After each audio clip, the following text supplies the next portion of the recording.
चिपकी जैसे चिपक दीवार से चिपक जा तू अपना भतार से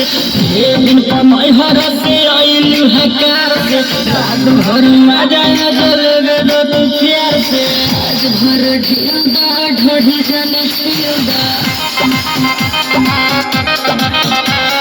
थकल बा मिजाज जानी हो वाला फिलदा चिपकी जैसे चिपक दीवार से वही न चिपक जा तू अपना भतार से दिन कमाई हर से आइलू हकार से रात भर मजा जलेबे दो तू प्यार से आज भर ढीलदा ढोढ़ी जानी छिलदा थकल बा मिजाज जानी हो वाला फिलदा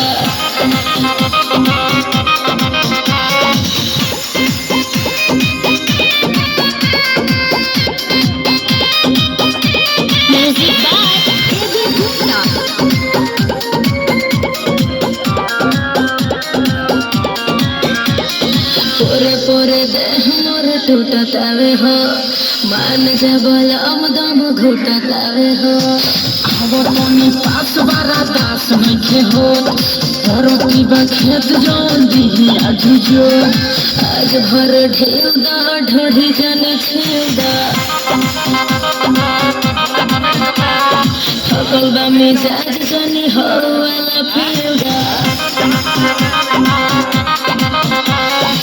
चिपकी जैसे चिपक दीवार से वही न चिपक जा तू अपना भतार से दिन कमाई हर से आइलू हकार से रात भर मजा जलेबे दो तू प्यार से आज भर ढीलदा ढोढ़ी जाने छिलदा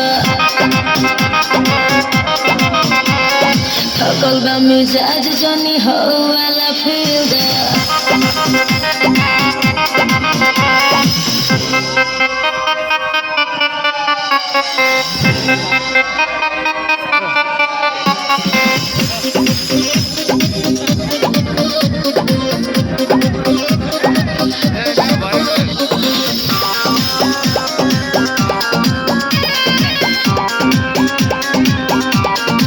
हमके मुआइया के छोड़ब कहो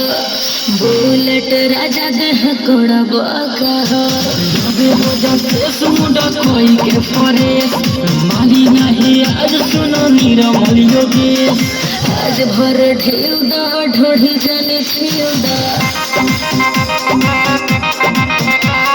थकल बा मिजाज जानी हो वाला फिलदा चिपकी जैसे चिपक दीवार से वही न चिपक जा तू अपना भतार से दिन कमाई हर से आइलू हकार से रात भर मजा जलेबे दो तू प्यार से आज भर ढीलदा ढोढ़ी जाने छिलदा थकल बा मिजाज